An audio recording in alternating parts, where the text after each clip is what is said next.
నిన్నటి నుండి ఇగో ఈ పిక్ ఒకటి అండ్ వీడి పిక్ ఒకటి బాగా ట్రెండింగ్గా మారిందనమాట. బాగా పోస్టులు అయితే కనపడుతున్నాయి. అసలు ఏం జరిగిందిరా ఏమైందిరా అనేటటువంటి న్యూస్ చూసుకున్నట్లయితే అమ్మాయిల వాష్రూమ్స్తో సీసీ కెమెరాలు అయితే పెట్టారనమాట. ఆల్మోస్ట్ 300 మంది అమ్మాయిలు లగ్న వీడియోలు ఒకటి ల్యాప్టాప్లో ఒక మొబైల్ అయితే దొరికినాయి అనమాట. ఆ న్యూస్ ఈయన ఎక్కడో నార్త్లో జరిగి ఉంటుందిలే. మన ఇండియాలో ఇలాంటి దారుణాలు చాలాసార్లు జరిగినాయి కదా అని చెప్పి అనుకున్నాను. కానీ ఇది మన ఆంధ్రప్రదేశ్లో మన గుడివాడలో మన గుడ్లవల్లేరు ఇంజనీరింగ్ కాలేజీలో తెలిసిన తర్వాత నేనైతే షాక్ అయ్యా. నా దిమ్మ అయితే తిరిగిపోయింది. ఇంతకు ముందెన్నడూ కూడా ఇలా జరగల కదా, ఇప్పుడు ఎందుకు ఇలా జరుగుతోంది? మొన్నే పసిపాప అత్యాచారం చూసాం, ఆ తర్వాత రోడ్లో ఒకరిని నరకడం చూసాం. ఇప్పుడు చూసుకున్నట్లయితే ఈ గుడ్లవల్లేరు కాలేజీలో ఆల్మోస్ట్ 30 బాత్రూమ్స్లో సీసీ కెమెరాలు అయితే పెట్టారంట, సీక్రెట్ కెమెరాస్ అయితే పెట్టారంట. అవన్నీ కూడా రికార్డ్ అయ్యి ఇప్పుడు అమ్మాయిలందరూ కూడా రోడ్డు మీదకి వచ్చి ప్రొటెస్ట్ చేయడం జరుగుతుందన్నమాట. ఫస్ట్ అయితే యాజమాన్యం పట్టించుకోలేదు, ఇప్పుడు కొద్దిగా సీరియస్గా తీసుకున్నారు. ఇప్పుడు పోలీసులు కూడా వెళ్ళి కొద్దిగా దర్యాప్తులు అయితే చేస్తున్నారు. అసలు ఏం జరిగింది అనేటటువంటి న్యూస్లోకి వెళ్ళినట్లయితే ఇగో ఇక్కడ కనపడుతున్న కదా వీడి పేరు ఏం పేరు అనేటటువంటిది ఇంకా తెలియలేదన్నమాట. వీడు ఒక అమ్మాయిని ఓయోకి రమ్మన్నాడంట. అదేవిధంగా ఆ అమ్మాయి అయితే వెళ్ళింది. ఆ తర్వాత వాడు ఆ అమ్మాయితో వీడియోలు తీసి బాయ్స్ గ్రూప్లో వదిలిందంట. అండ్ అక్కడ ఉన్న బాయ్స్ అందరూ కూడా ఈ అమ్మాయి వీడియోలు చూశారనమాట. నువ్వు మా మాట వినపోతే నిన్ను ఈ యూట్యూబ్లో ఈ సోషల్ మీడియాలో ఫేమస్ చేస్తావు, ఈ వీడియోని లీక్ చేస్తామంటే ఈ అమ్మాయి భయపడి వెంటనే ప్రతి బాత్రూంలో కూడా ఒక సీక్రెట్ కెమెరా అయితే అమర్చిందనమాట.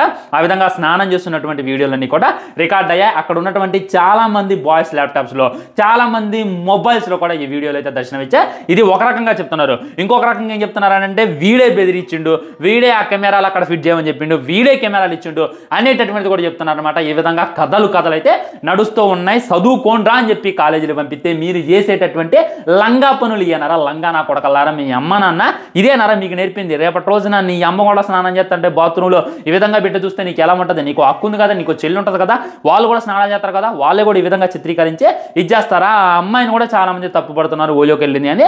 ఆ అమ్మాయి నమ్మి ఓయోకి అయితే వచ్చిందనమాట. కానీ ఇలాంటి లక్కూరు నా కొడుకులు ఈ విధమైనటువంటి లంగా పనిచేసి స్టూడెంట్స్కి, ఇంజనీరింగ్ కాలేజీలకి ప్రతి వాళ్ళకి కూడా ఆడపిల్ల అమ్మ నాన్న కూడా భయపడలే చేస్తున్నారు ఫ్రెండ్స్. నిజంగా చాలా బాధగా అనిపించింది అనమాట. మన ఆంధ్రప్రదేశ్ మన గుడివాడలో ఇంత దారుణమా?